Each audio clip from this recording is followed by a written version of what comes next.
Living Your Authentic Life. I'm Aidan. And I'm Emma. And today we are talking about identity. And I'm not prepared. Yes, if you're watching us on YouTube, you can see the awkwardness in Aidan's face right now. The fear and the feeling of like, shit. Just quick, figure out who you are. Yeah, well, I mean, we're going to be talking about some awkward and difficult times in our lives. And I think this is a subject that everyone can relate to, because I don't think I know anyone who hasn't gone through some form of identity crisis. Yeah. And it comes in so many different shapes and forms. So I'm excited to get into this. Whew. Also, before we dive into that, just for context, I cried yesterday. Yay. Finally. It was good. Was it? No. No, that's not what you told me earlier. It was awful. And it was over something really stupid. And I don't necessarily feel better about it. But, I guess I will start to eventually. I don't know. I feel like very still emotionally raw after having not really emoted much in the last, like I said, couple of years. Yeah. And to have, to be having just gone through a vulnerability with my husband and to now be talking about identity. It's just a lot in 24 hours. Do you want to give us a little bit of a backstory about how you ended up finally crying and what it means today? Oh my God, guys, it was over the stupidest thing. I have never been so incensed about something that is absolutely true. Somebody told me in jest that because I don't do housework and because Nick cooks for me and because, Nick is basically the domestic god in our relationship, that I was a bad woman. Agree. 100% agree.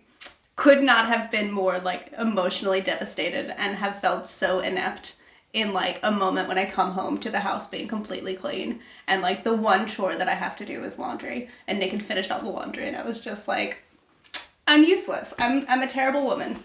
I'm a terrible person. I can't really, as a partner, I don't hold up. And I lashed out and then broke down. And before you continue, I just want to say that, it irritates me that makes you feel like you're not a good woman. I know, it irritates me too. Because also when you say, it's absolutely, I mean, it might be absolutely true that you're not great with housework and stuff. That's the part, But why should that even be considered a female trait anymore, right? It's 2024... And that was half of the emotion that I was feeling was just feeling cross that I felt that way and felt like that was accurate of me. And I just was quite just cross about the whole situation for feeling the way that I felt and then for lashing out because that was not fair to Nick and then just breaking down about it and that's the thing that breaks me, something that I the patriarchal expectations placed on women is what really got me. Yeah, because I was going to ask, what is that?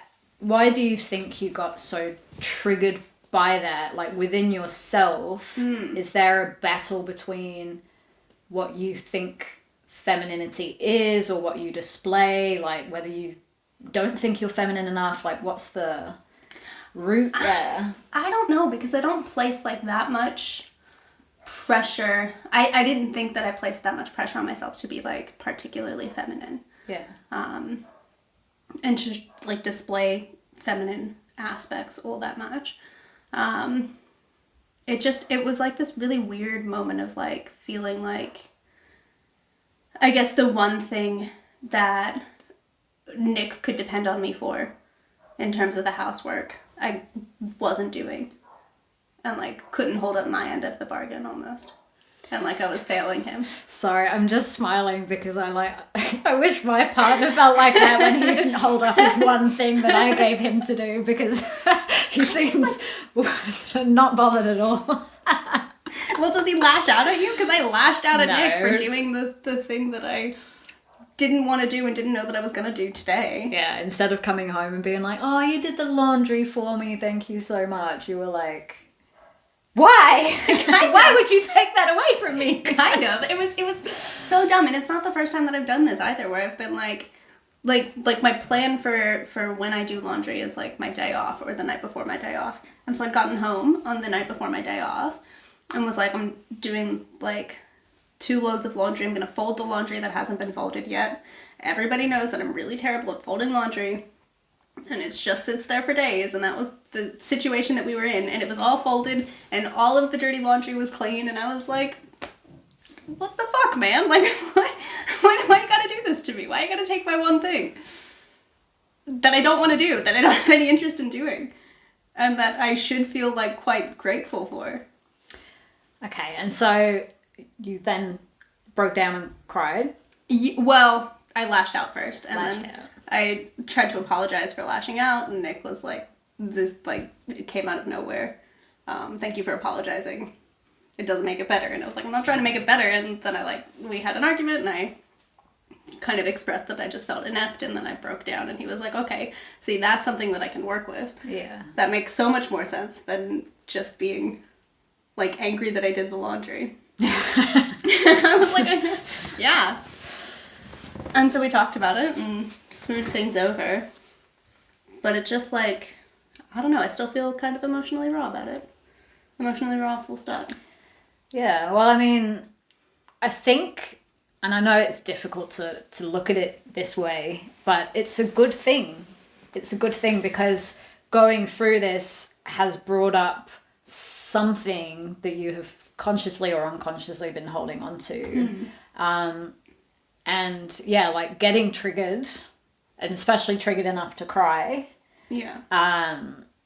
Is really a sign, big old signpost that your body's being like, pay attention here because there's some crap you're holding on to that you need to let go of.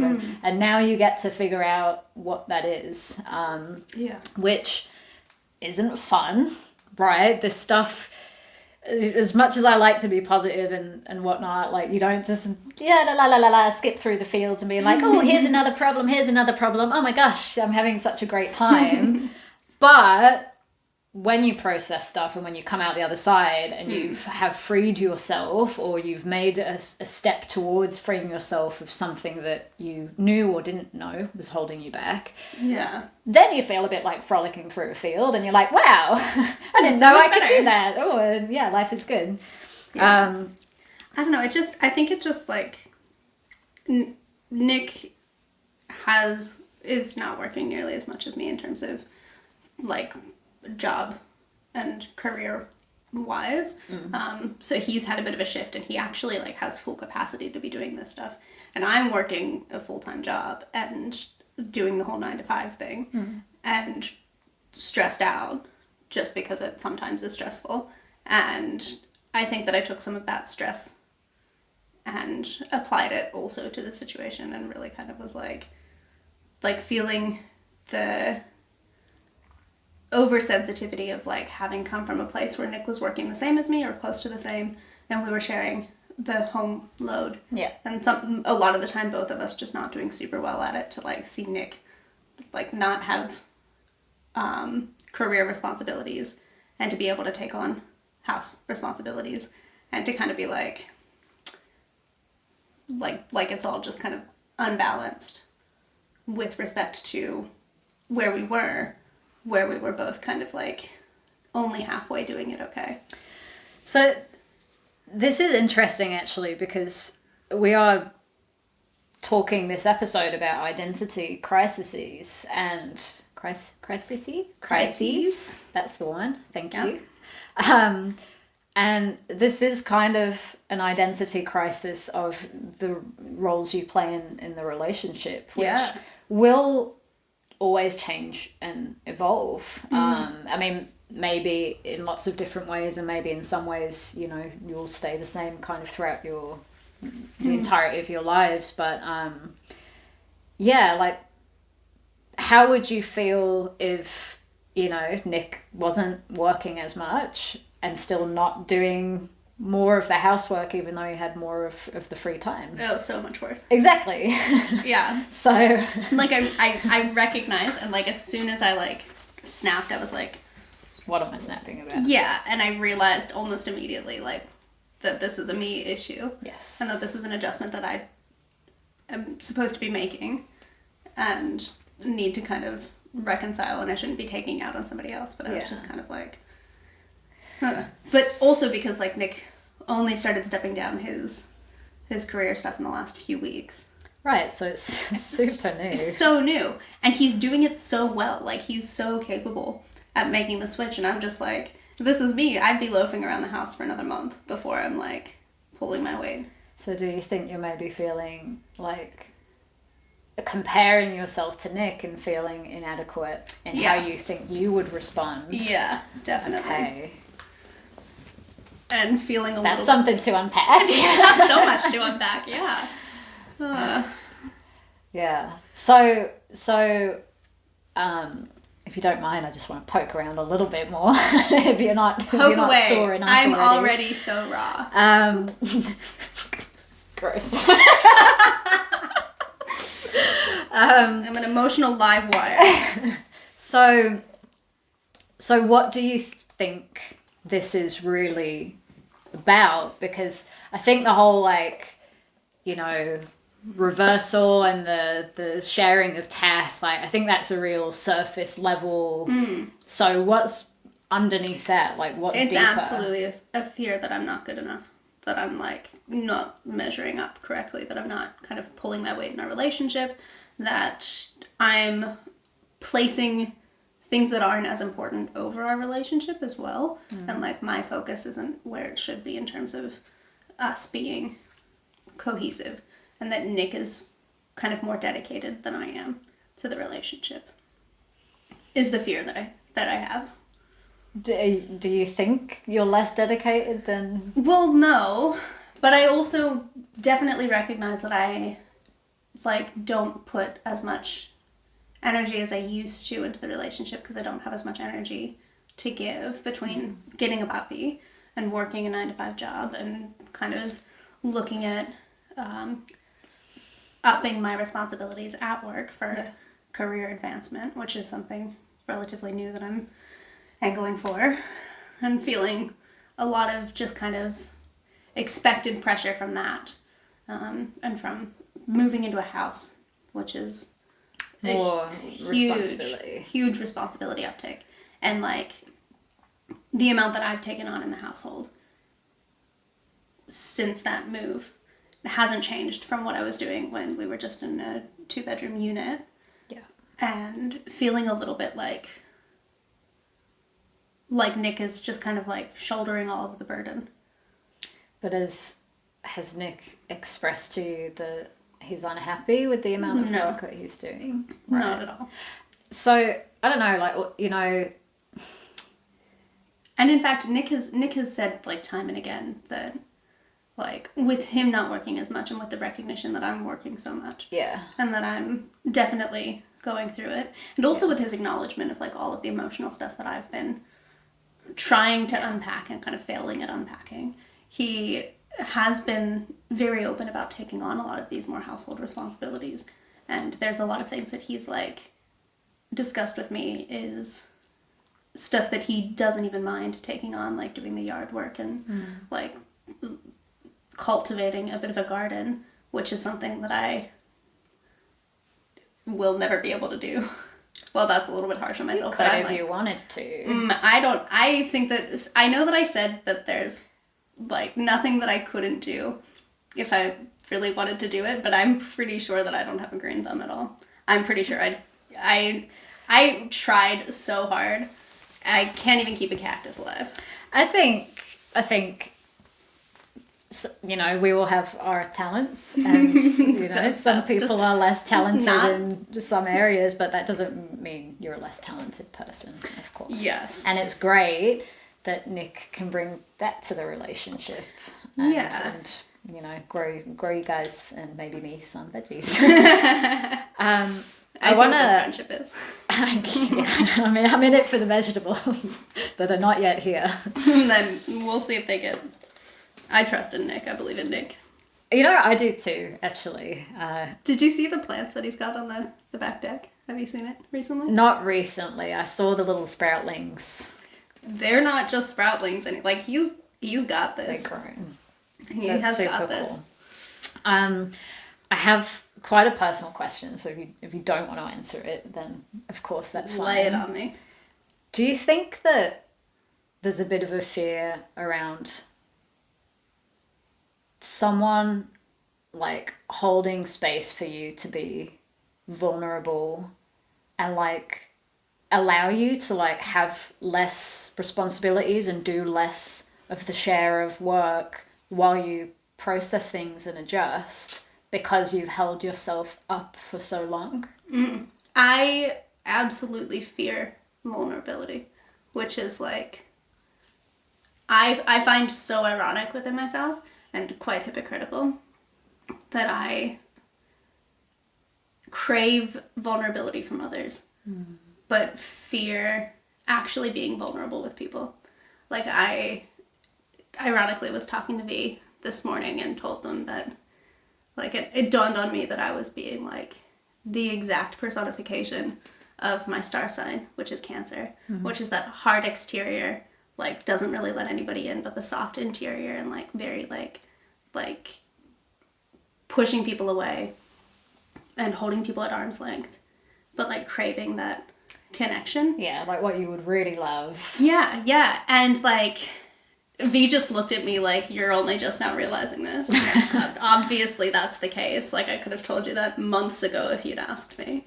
And, like, for me to, like, have that realization just after being vulnerable for the first time in a while and to be like, okay, I'm, like, really just putting myself through it without really any reason. Yeah. I'm putting myself through it because I'm afraid. Yeah. And one thing I wanted to say as well, what you were saying earlier about feeling like you were, I don't know, failing in the relationship and not doing your share and whatnot. I don't know, it really surprises me because I think you're incredibly committed to Nick. Are you trying to make me cry again? Obviously. And I think you're a very caring person, and that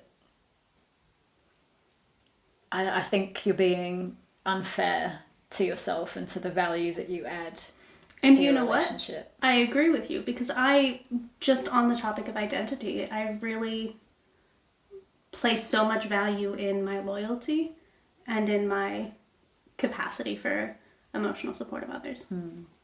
Like, that is like the core of who I believe that I am and who I strive to be.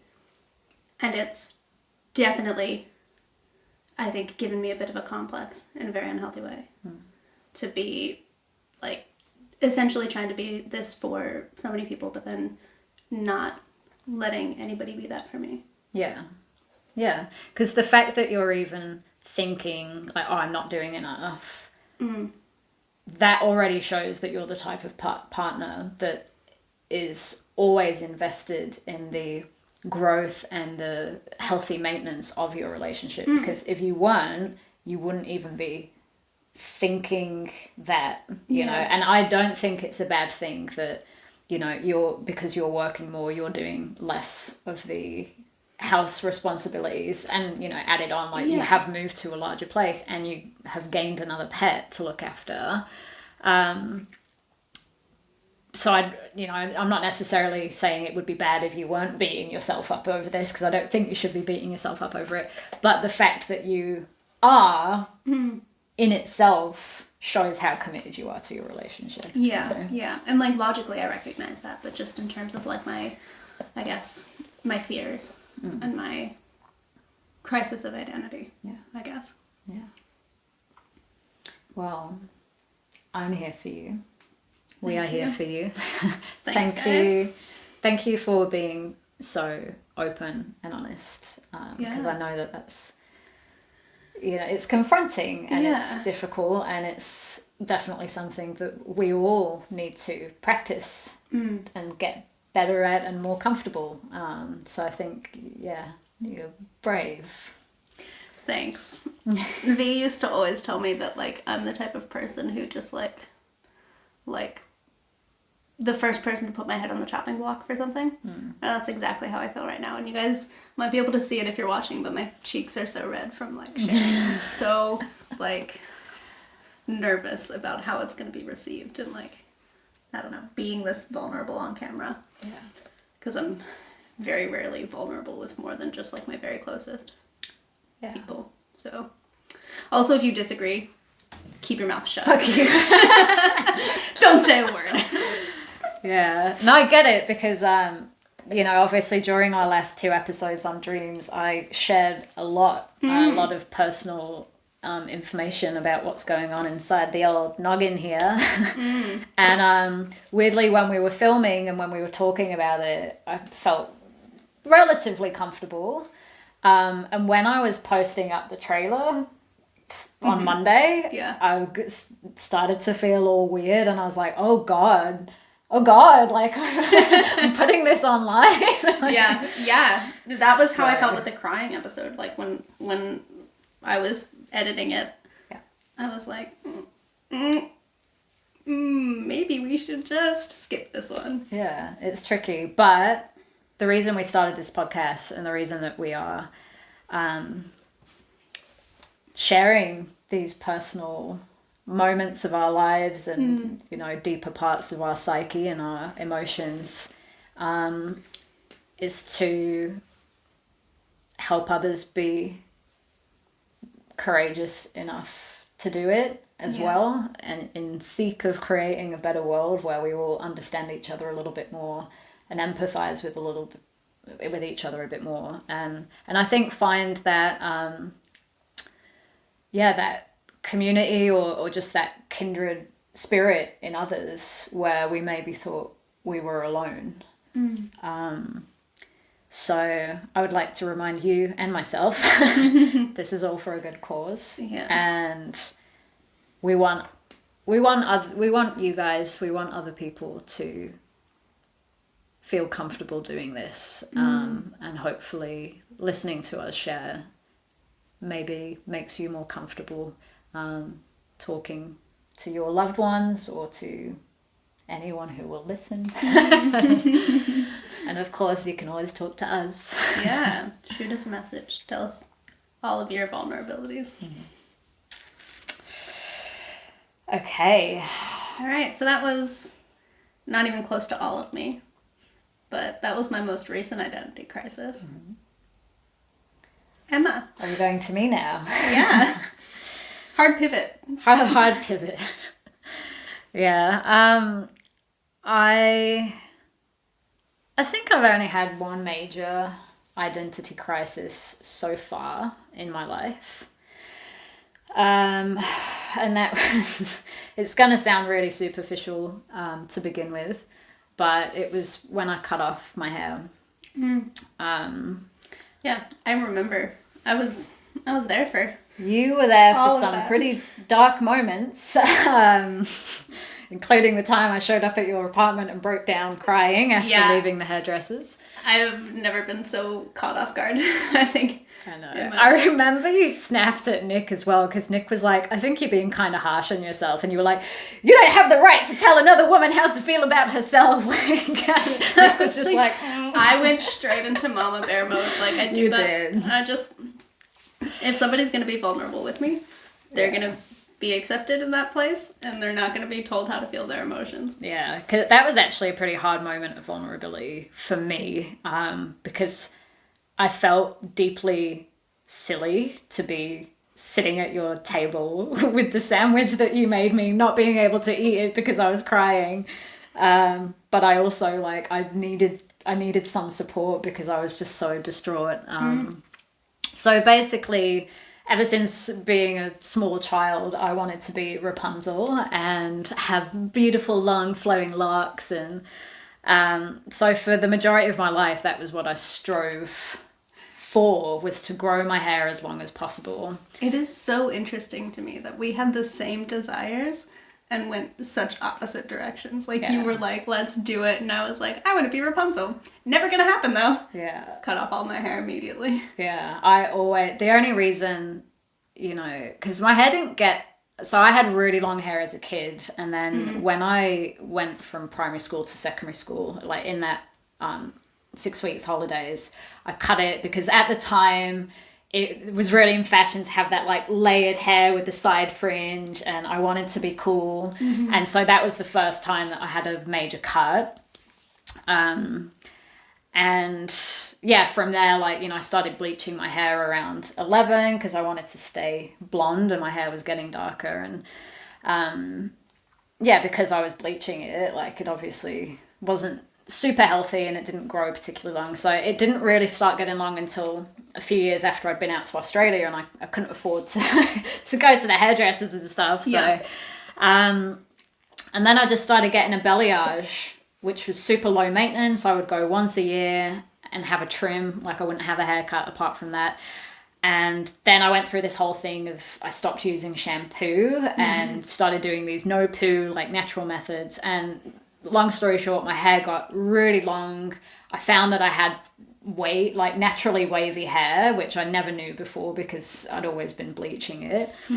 And, you know, by a couple of years ago, had really reached this point of having beautiful long flowing locks that I could just let air dry and they'd go into these long, you know, bouncy waves. And then for some fucking reason was like, am I just going to have my hair like this for the rest of my life? And decided I wanted to, you know, dye it like lilac. And that was just the beginning of the end of, you know, I bleached my whole head. So my hair was like white. Tried to colour it, colour wouldn't take. Hairdressers chopped it up to my shoulders, which I was fine with. And after that colour went out, and my hair was, you know, it wasn't dead or fried or anything, but it was kind of frizzy because my waves were now damaged because of the bleach. And I was like, right, I can either start growing my hair back out now, which is probably going to take a long time because I'm going to have to keep cutting it, or I've secretly always wanted to try having short hair, you know, like a pixie cut. And decided to do it. Now, I went and had a consultation with the hairdresser. Like, I was fully prepared. I prepared my partner for this as well because I knew he doesn't really like short hair and he likes longer hair. And I said to him, are you going to be okay if I do this? And he told me yes, which we've had words about because he wasn't okay. So...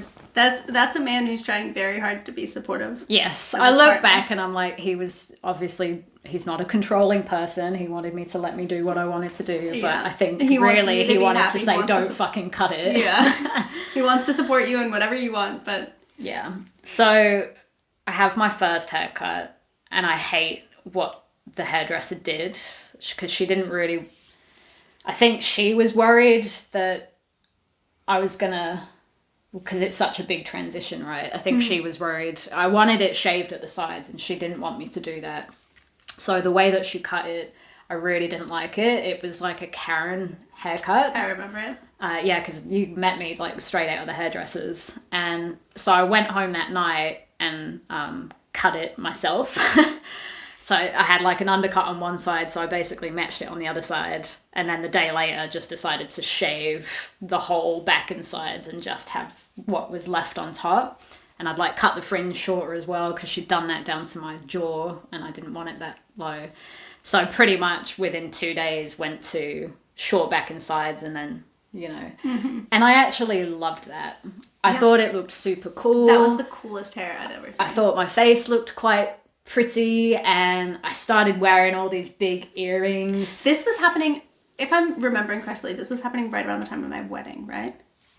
This was a couple months before your wedding. Yes, so. Because I saw your hair and I got so much hair envy that I you did. I almost wouldn't cut off my hair, which I had been growing out for years. You were going to shave your entire head. I was growing out my hair for years for my wedding, and I almost wouldn't cut it all off because I was like, that's awesome. That's the coolest hair I've ever seen. Yeah. And I didn't, but I was close. Yeah, you were like, after the wedding, I'm going to shave my head. And then I got which you kind of did. You had the... Yeah, I've got the side shave. But so I liked it like that. But I did find, because I was working, you know, I'm a personal trainer and a massage therapist, so I live in activewear. I didn't love how I looked in what I had to wear for work, but I loved when I would dress up and go out. But, you know, I don't really go out that much. Yeah. So I started to, you know, even when I liked the hair, I started to think like, okay, I can only do one thing with it. So I did get bored of it very quickly. And it was when I started to grow it out that it all went wrong. I should have just stuck with one hairdresser and had a plan, and I didn't. I was bouncing between hairdressers. One guy really fucked up the color of my hair. Which is so ironic. Yeah. It was bad. It was like ginger at the roots and then dark brown at the ends. I don't know how he managed to do that. But because of that, then I cut it. That was when I showed up at Aidan's door crying, because I felt ugly. I felt stupid. I felt like I'd really fucked up my hair, and I felt sick every time I thought about, like, why did I cut it? Like, I had such beautiful hair. Like, why did I cut it? Why did I start messing around with it? And then, because this color looked so bad, I wanted that gone. And had a total emotional response because I decided to leave it alone. And then the next day, had an argument with Dean about something unrelated. Got in my car to drive away to just go and have some headspace, and then ended up driving to the hairdressers. And yeah, so I had it almost down to a buzz cut. At which point I realized I have a very egg-shaped head. And then I really thought I looked ugly. And I've got to say, you know, throughout my whole life, of course, as anyone else, I could see flaws in myself and things that I wanted to improve, but I'm not ashamed to say it. Like, I've always thought I was pretty, right? Yeah. I never once in my life looked in the mirror and thought I was ugly until this happened. And I knew it was going to take so long to grow out, and I was so unhappy with the way that I looked. And it made it, you know, just waking up in the morning. I had all of these dreams where I had longer hair. It's amazing how many dreams I had, and I would wake up and just be devastated that, fuck, you know. Because I'd have these dreams being like, wow, my hair's gotten so long, and it would be like down to my shoulders. And so I even ended up buying a couple of wigs, which I didn't really wear that much anyway, because, you know, wearing them to work was just uncomfortable. And but because I had nowhere else to go, right, I'd cut my hair that short, and I think the only thing that would have made it easier was maybe like bleaching it and styling it out that way. But I thought, I've done this so that I can grow my hair out healthy again, and if I start bleaching it now, it's going to take longer. It's going to, you know, in the end. And eventually I had to just get to the point where I was like, I have to be okay with this, and I have to just wait and let it grow out. But I was, again, you know, it might sound really superficial and stuff, but I felt like I lost who I was. I didn't feel attractive in the slightest. I didn't feel feminine. I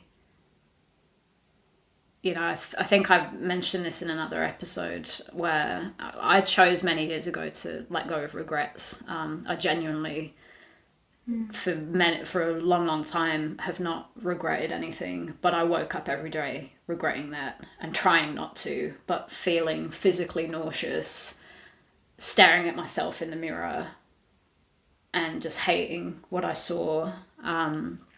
It was really hard. It was a really hard time.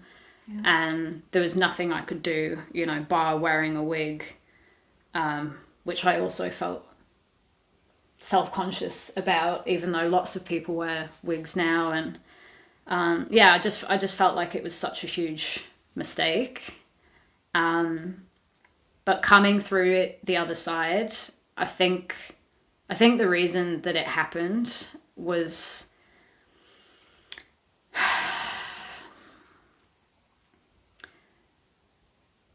I realized when I was in my early 20s, getting a bit emotional, that I only made, like, when I would have sex, it was really only about the guy's pleasure. I'd never I'd had an orgasm myself, but no one had ever gotten me there. And it took me a long time to realize it, but it was because I was more focused on performing and being sexy and sounding sexy and like also because, you know, no one had really got me there. Like when people would try, it would annoy me because, you know, guys would be like, oh, I'd tell them quite openly, like, I've never had an orgasm. And guys would be like, oh, well, you've never had me. And then they'd make it their mission. And I'd spend the whole time feeling uncomfortable, which, you know, is not a recipe for reaching a climax. And yeah, I just realized that I was so wrapped up in my own head during sex because I wasn't thinking of myself, and I didn't want someone to spend the time, you know, if they went down on me or whatever, after like a couple of minutes, I know that I'm nowhere near close and I think they're going to get bored. And so then I'd almost try and rush it and get them to finish so that it could be over. And yeah, even beyond that as well, just like from a really young age, I think this could be tied to the fact that my parents got divorced when I was quite young because my dad had an affair, and I grew up with this really strong view on cheating, and that I would never accept being cheated on. And I think maybe because of the way that the modern world, and, you know, I won't say social media because back then it was music videos and watching Beyonce and, you know, and you see that it was all the sexiest women and the prettiest women and the, you know, thin and trim and toned women that got the attention. And I think somewhere along the way, I got it so warped in my head that I had to, if I wanted to feel safe, that I had to be as sexy as possible, as pretty as possible, as low maintenance as possible. I had to be perfect, and then that way no one would want to cheat on me. No one would want to leave me. And so that obviously tied in with the sex. And over years, as I got into my early 20s, I started to realize that that was what I was holding on to, because of course I wasn't aware of that when I was younger. So slowly over the years, I had to work on that, and I'm very blessed to have a partner that I've been able to be open with, and, you know, we've been through our journey with this. And I'm very happy to say that, you know, I can do anything around my partner. I can be as weird, creepy, gross as I want. And I have no fear at all that he will think that I'm weird, creepy or gross. Or maybe he will, but in a cute way, you know. In a cute way.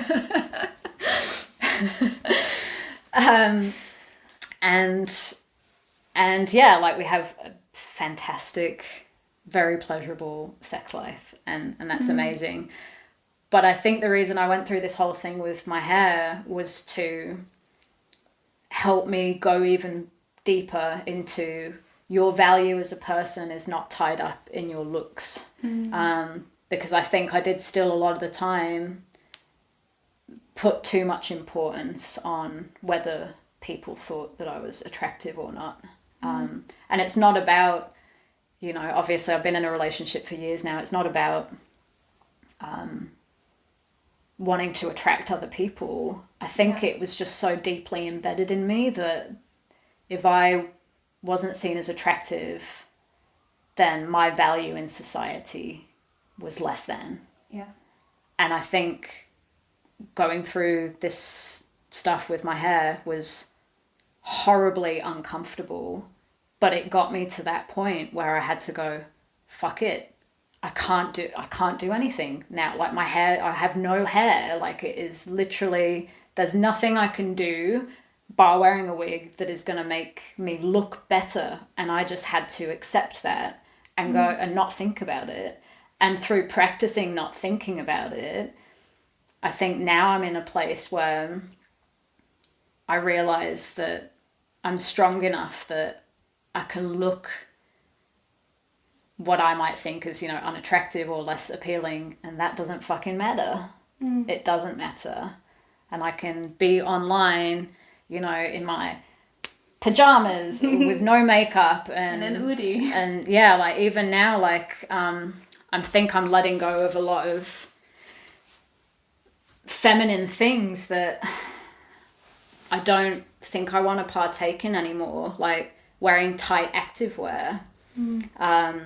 I've realized I'm not comfortable in it, in tight leggings, and I stopped wearing bras a really long time ago, and because of my work I can wear sports bras, and when I'm not working I'm braless more and more, but now pretty much if I don't have to be wearing anything on top I won't.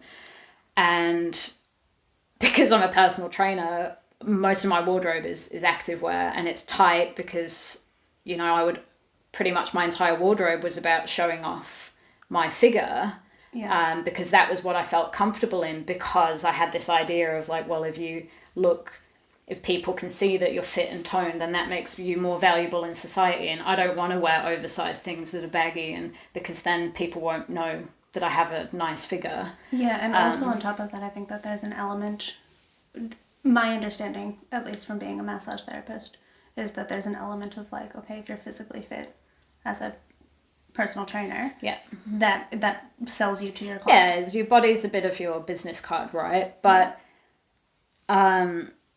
which, you know, previously, like, I think I look back now and I think I was ignoring a lot of the discomfort, particularly in the crotch area. I don't know if anyone else experiences this, but aren't we sick of having fucking clothes that ride up into our vagina? Like, getting real deep in there. You know, especially like denim shorts. So I've had a real hard time like trying to reinvent my wardrobe in ways where I still feel like I look nice. I'm happy with how it looks, but it's not tight. It's not, you know. So I'm going through this process right now, going to shops and trying on stuff that previously I would have been like, no, because I want to be more comfortable now. And that's going to mean wearing things that previously I would have thought, well, I can't wear that because it's not flattering enough. But I look at other people that aren't, you know, in fucking Lycra, who wear baggier things and oversized things, or even just, you know, normally fitting things that aren't super fitted. And I think they look gorgeous, but I just don't think I could ever see myself dressing like that. And now that I'm shedding this older part of myself that's no longer serving me, I'm reinventing what I think it is to look nice, like what clothes do I feel and look nice in, but bringing in that element of comfort and putting away, okay, fashion can be comfortable, and I want to put away this idea that you sacrifice what you need to in order to look good. The amount of times I've worn, things that are just annoying, like dresses that you got to keep pulling down because they're riding up and shit like that. Like, I don't want to do that. I'm turning 28 in a couple of months. Like, I'm done with it. I've had enough. Yeah. It's really interesting to me, I think, to hear the perspective of somebody who did have their identity wrapped up in their looks, because I feel like my understanding of my own identity has always been quite nebulous, and I've never really like identified with how I look, and I haven't focused on that. Like, I don't wear makeup. If I do, it's on a like rare occasion of like, this is like a special occasion, like weddings or nice dinners or something like that. And like, I do crazy stuff with my hair all the time because I don't really care about it that much. I don't put a lot of value in it. I never really worried about kind of what I was wearing. All of my clothes, half of my wardrobe is from when I was in high school. Like, it's old and ratty and I don't really care. This I stole from my mom when I was in high school. Like, I'm literally wearing clothes right now. I like almost my entire I love it too. It's great. But almost my entire outfit is secondhand or like from when I was in high school. And I just like never really put that much stock in it, which is really ironic. I didn't intend on talking about this, but I feel compelled to. I feel compelled to be honest and to continue to feel vulnerable,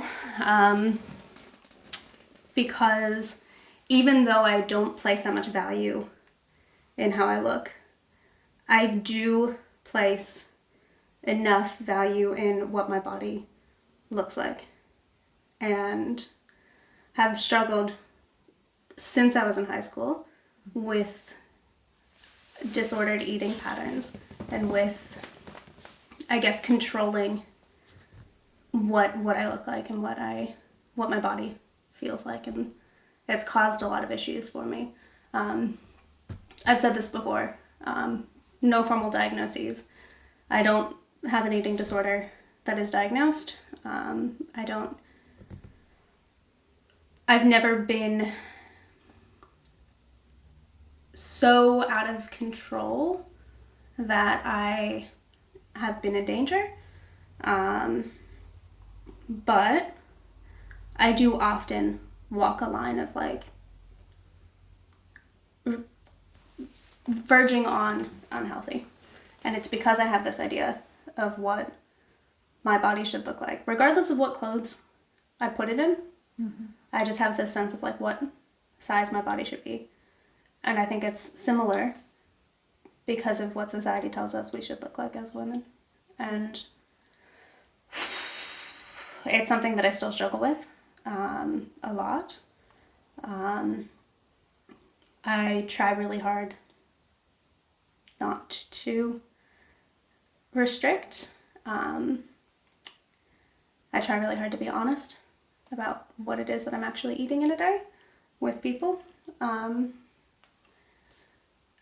I should be honest and say that I lied to you earlier when I said that I'd had 3/4 of a pizza, because I only had about 3 slices. The box of shapes was accurate, but I still, like, I have this urge to, I guess, to feel like it's effortless, and like I've got like an effortless body. Yeah, like you don't have to try to maintain it, it just maintains itself. Yeah. And to some extent that's kind of true. Like, I'm not going to the gym very much, and I do eat a normal amount, and ask anybody, I am doing a year of, I'm attempting to eat 100 pasta shapes this year. I forgot about like my New Year's resolution is something called Pasta Quest. So like I've had 3 different types of pasta this week. Yeah. Which is great. And it's so good. But sometimes that pasta is the only thing that I eat. the whole day. Mm-hmm. And so, and used to calorie count, used to like obsessively, like kind of control what I was putting in my body. Struggled with weight when I was drinking alcohol. And all while insisting that I didn't have much stock in what I looked like. Yeah. As well. Yeah. Because I must admit, in all the time I've known you, I've never heard you once comment on your weight or, you know, feeling that you need to lose weight or anything like that. The only thing that I've ever heard you say is it okay if I... Yeah. The sweat thing is that, you know, when you sweat, you become hyper aware of your body. And I remember when you told me that, thinking like, that's an odd thing for Aidan to say, and like that sounds like something that someone who has issues with their body would say, but I don't think I put too much importance in it because you'd never expressed having any issues with your body before, and it was just that one thing that you said to me, and that was just this summer, right? So like I've known you for all these years, and it was just I guess one time you let something slip, and I was like, That's odd. Well, yeah, and like part of the reason is that like this is something that I've been struggling with since I was in high school. I know people who have had serious eating disorders, and so part of me is like, okay, well, I don't have that. Yeah. It's not that serious. Like I'm not diagnosable. And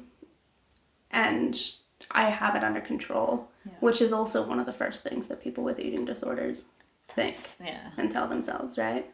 And it's something that I have done years of work on to not be commenting on my own body, to not be making comments about other people's bodies, to not comment on how much or how little food somebody eats, to not let comments about what a person looks like have any impact on me outside, like from what you can see. And I think that it wasn't until probably the last couple of years that I ever told anybody that it was something that I was struggling with. And it was the sweat. It was the sweat thing, because I started going to the gym and working out and realized that I abhorred it and thought it was the most awful thing ever. That is Aidan's phone, everyone. Always. Thought we had 20 more minutes. Oops. But I hate sweating. I hate working out because it makes me hyper aware of every aspect of my body, and it makes me feel like I can feel the size of my body in a way that I normally wouldn't. And I think that I have the capacity to be hyper focused on my looks and on my appearance. And I think that if I let myself, it would be feeding into a very dangerous mentality. Yeah. Wow. Thank you for sharing that. Yeah. Because I know you weren't planning to share that today. So we explicitly talked about me not sharing that. Yeah. And I'm really proud of you. I'm very proud of you. Because it's not easy to share something that personal. Like you only told me about this on Sunday. Yeah. So, yeah. Yeah, it's something that I'm very much working through. And I've got support. Nick knows. B knows. Yeah. My you guys know. My therapist knows. And it's something that I'm not, like I'm working through. But that I definitely, it was when I lied today, when we were talking earlier, that I was like, I've got to hold myself to account. because that's, like, the lie slipped out. I am so truthful. I do not like to lie. It's compulsive to lie about this. Like, it's the one thing that I think that I almost impulsively and compulsively just... It's just become second nature to... Yeah. Not tell the truth. Mm-hmm. Yeah. If you don't mind me asking, like, what... so you say you talk to your therapist about this. So, like, what things have you guys put in place to... Like, what's the process there? Yeah, so I don't calorie count anymore. I'm working for intuitive eating in a way that is healthy.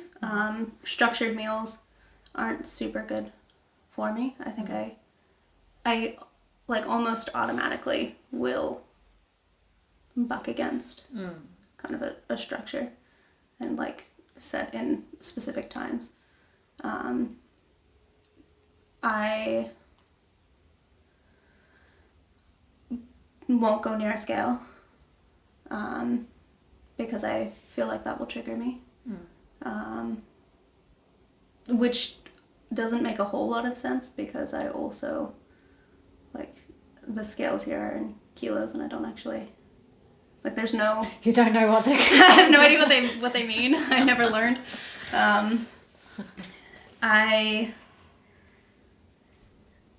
Nick is aware and he's intuitive about when I'm not being super honest with what I'm eating as well. And he kind of picks up on it, and he's very good at caring for us and making sure that I'm eating. Pasta Quest is part of this whole thing of kind of like part of this is a challenge just to eat, I guess. But making it fun. Yeah. That's really great. I like that as a way to work on this particular... Yeah. And it's been really, really good. Like, so many people, one of the things that I think is quite triggering for me is when people are talking about New Year's resolutions being to, like, lose weight or to go to the gym more or to, like things with kind of physical... Body maintenance stuff. And this year to, like, decide to do Pasta Quest and everybody be like, oh, that sounds like such a fun New Year's resolution. Yeah. It felt really reaffirming and it was really good. And it just, it's been a really good 6 months. Yeah. Because I'm woefully behind.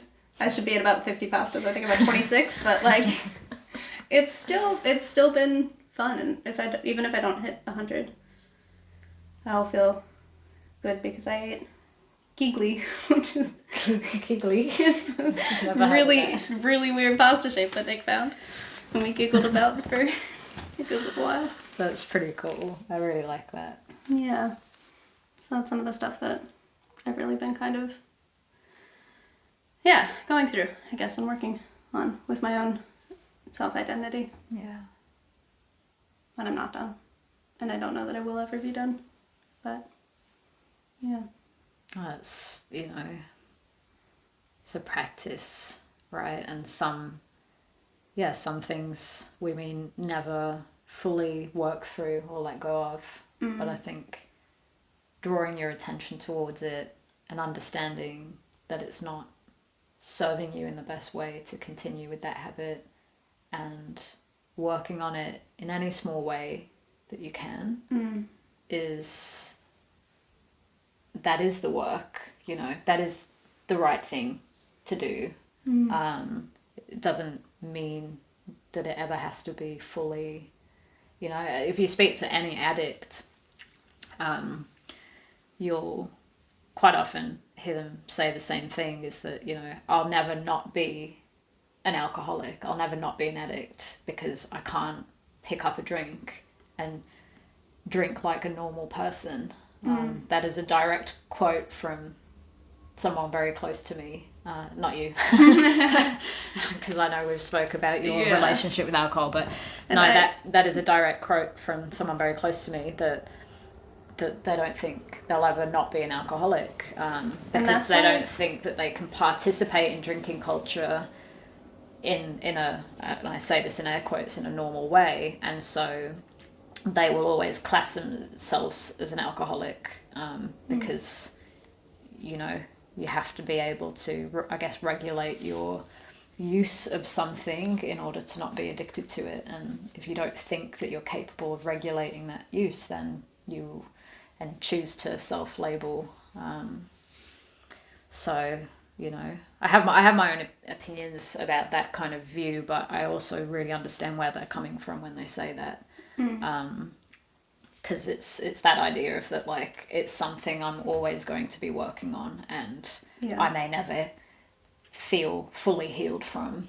And that's okay. The fact that you're doing it is the right choice for you to heal in other ways, doesn't have to be healing that aspect, but by not participating in it, you heal so many other areas of yourself, being clear-minded enough and going deep enough emotionally to uncover what's there and to have the courage to work through it.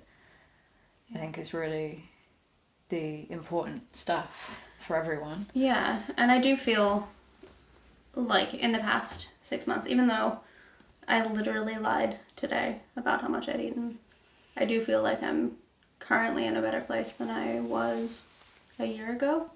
I think it's gotten better since I stopped drinking, because I used to just drink sometimes. Like, I wouldn't eat, and I'd put alcohol was my calories. Yeah. And I am definitely in a better place. I don't feel any sense of compulsion when other people are talking about their own body image issues anymore.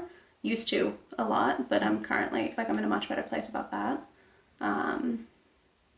And I recognize that I'm not perfect at it, but that I am getting there. And it's something that I'm aware of and actively working on. Yeah. It's good. And I'm trying to remove my fixation on my identity and my body in that sense as well. Yeah. It is, I think it's such the body's a big one for many of us. I think for myself, transitioning from caring about looking as good as I can in terms, being really toned and muscular and slim and just fit. When I used to weight train a lot, I wasn't necessarily the healthiest person, but it was about looking that way. Yeah. Whereas now I've definitely transitioned to caring about my health. And of course I still want to look good, but I don't,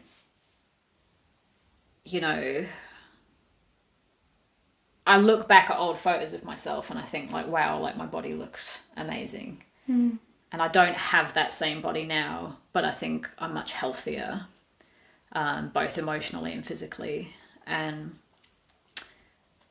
focusing now more on, rather than counting calories and macros and, all of that stuff, I'm putting a really big focus on gut health. And that's really helping heal my relationship with food. I've spoke about this briefly before.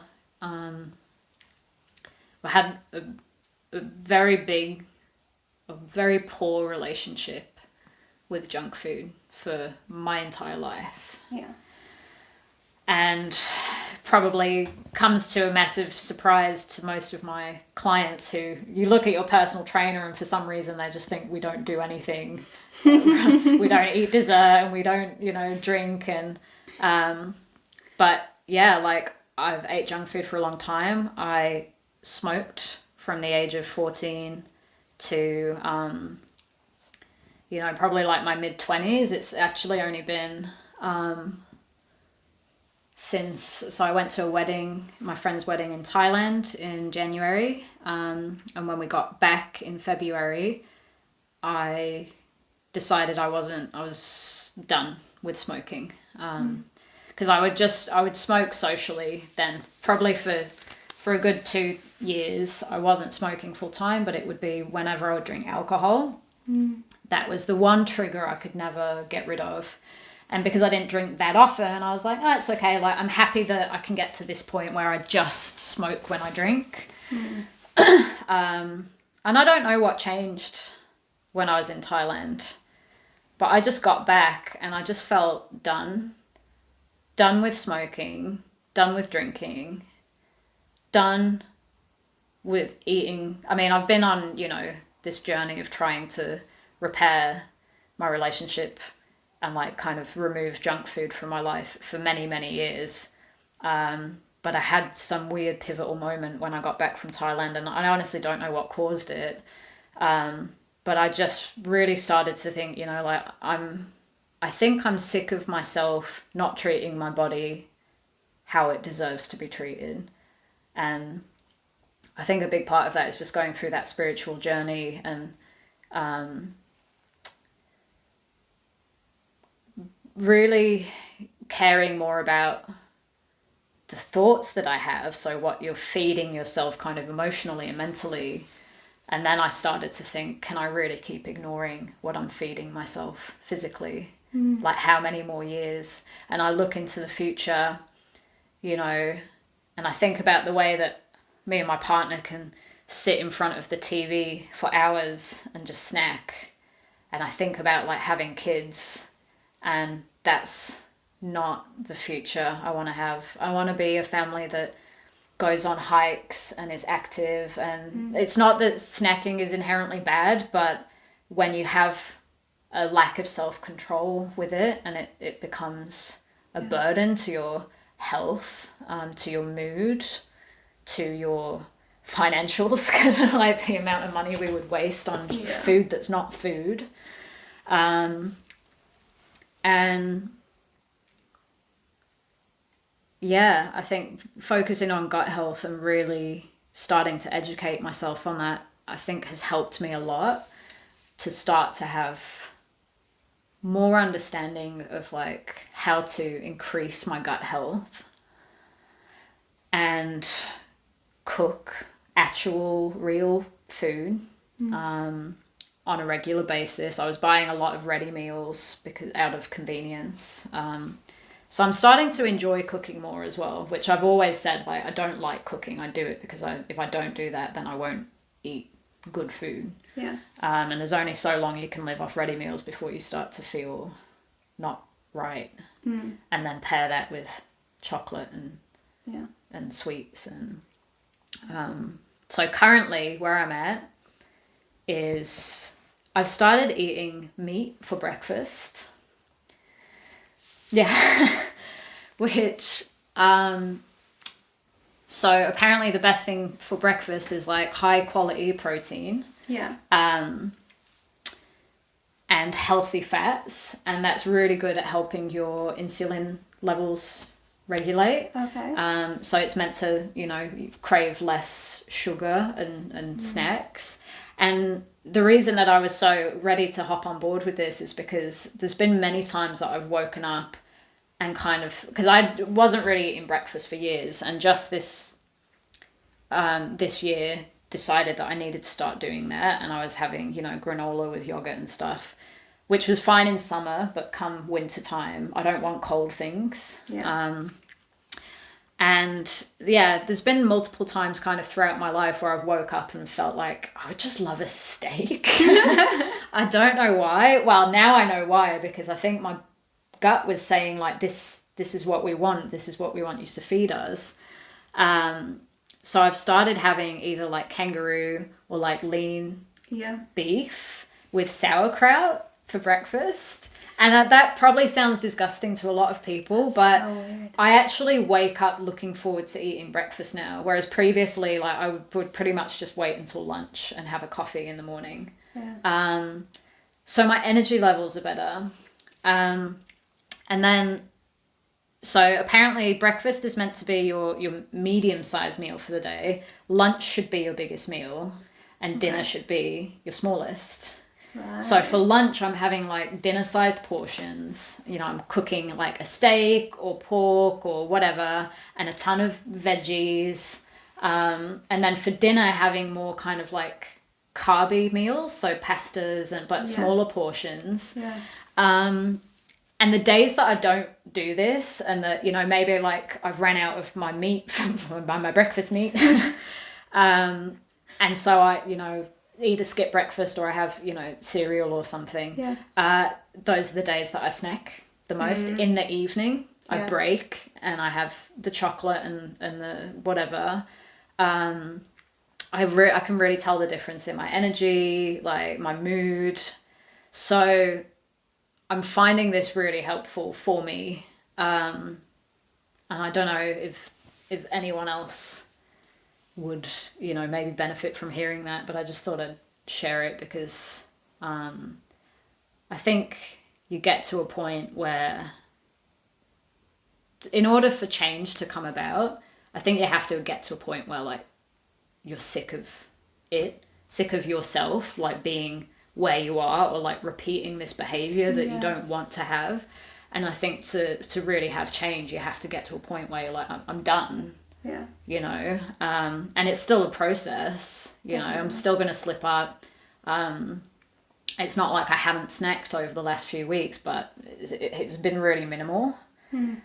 And what I've been allowing myself is to still have a dessert, but like these little baked fruit pies with some like natural yogurt. And so it's like, because after dinner, that's when I really crave the sugar. And it's like, I'm allowing myself to have that a somewhat healthier version than, you know, the packaged chocolate and sweets. And I'm allowing myself that and then saying, now we're done. Yeah, yeah. And it's mostly working. And I'm feeling really happy about that. Yeah. I'm still in that place where I'm not eating breakfast, but like I get up so early for work that I feel there's actually just no desire for me to eat. And like I get that. Yeah. All that I do is drink coffee in the morning, right? Which is a very it's an appetite killer. Yeah, it's a suppressant. So it's suppressing my appetite and making me not hungry. It's like I love coffee. I love the taste of coffee. You do. I love everything about coffee except that it actually like a lot of the time gives me a bit of a stomach ache. Yeah. And like messes with my gut health and makes me feel a little bit physically unwell. Yeah. When it's the first thing that I have on an empty stomach.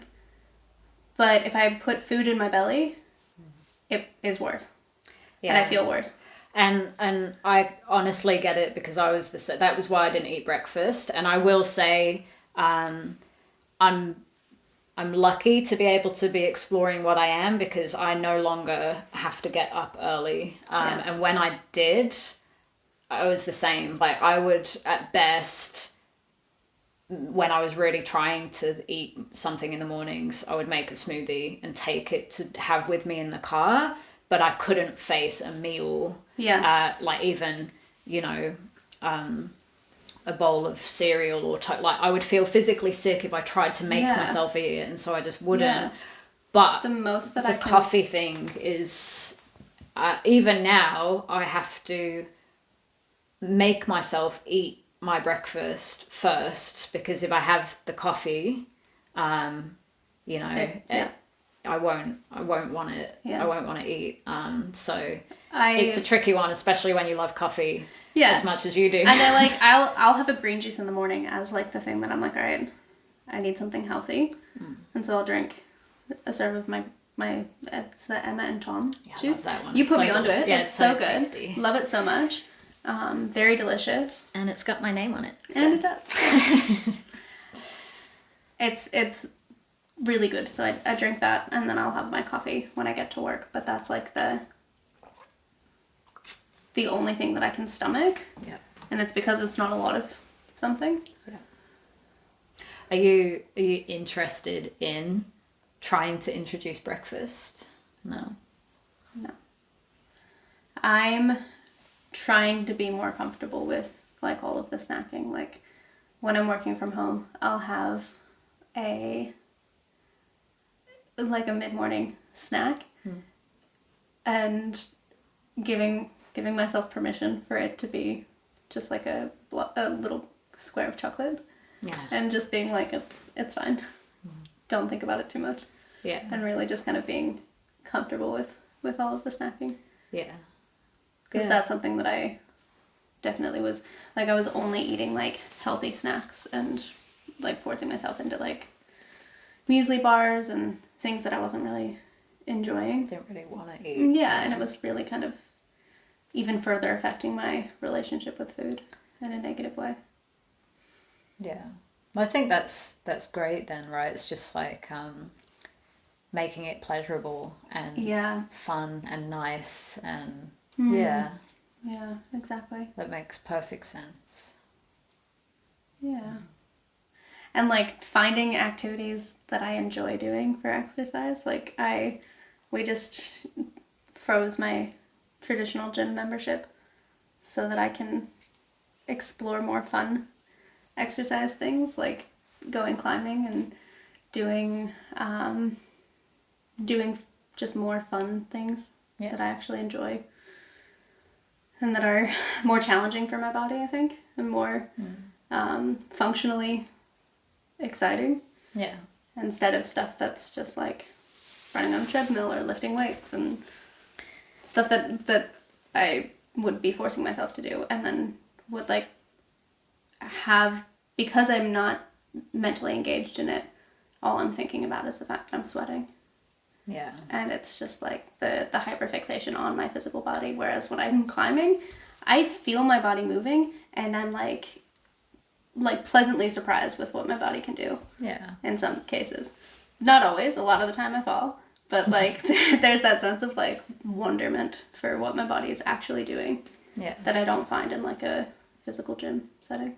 In a traditional gym setting. Yeah. Yeah.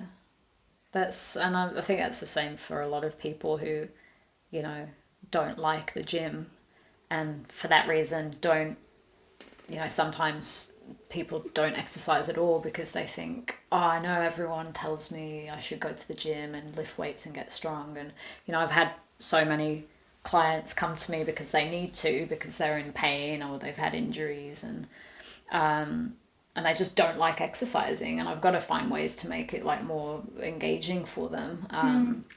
And yeah, coming from a background of like, I loved lifting weights, but at some point after many years, totally lost my love for it. And I kept trying to force myself to do it. Yeah. Until, and this went on for like 2 years. I became a personal trainer. And it just zapped the joy out of training for me. And then I started to feel bad about myself. Like, well, you're a personal trainer and you're not training yourself. I could feel myself getting weaker. And the turning point was just doing something different. Yeah. And now I'm all about the specific type of training I do and I teach to my clients is very much based around correcting your biomechanics and functioning well so that you can move without pain and you can move optimally. So I'm very grateful to have like the knowledge that I have around what's optimal, like how to optimally utilize your body and how they should and shouldn't move or feel or, you know, all of that stuff. And now I get the freedom to go and do whatever I want because I know how to move myself in a way that's healthy and safe.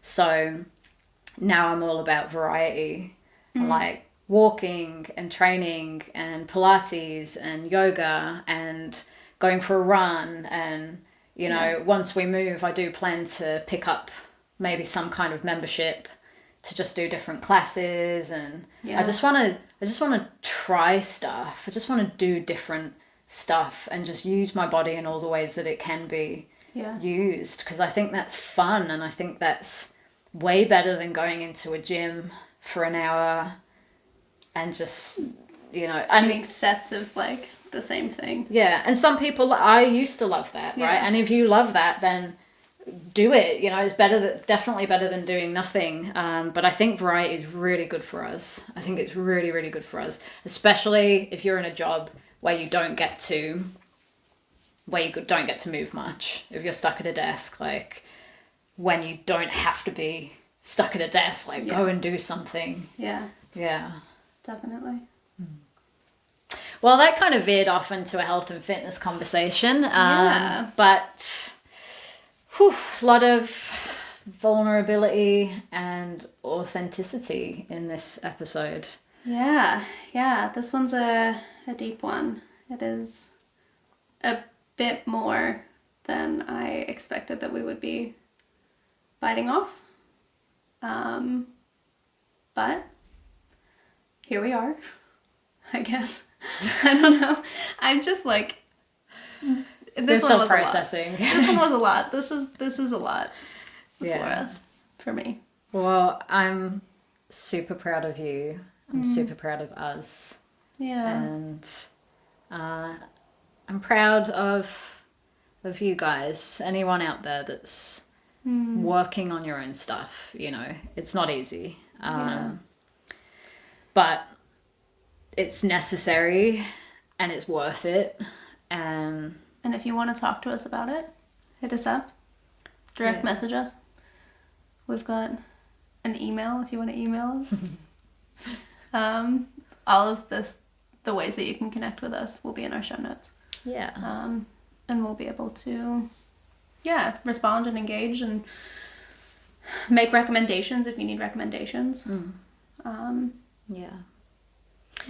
So thank you for joining us. If you liked this episode, or if you think someone else would benefit from listening to this episode, shoot them over the link. Like and subscribe. It helps us know that you guys are enjoying the content. And as always, if there's anything you want us to talk about, then let us know. And we will see you next week. Bye, guys.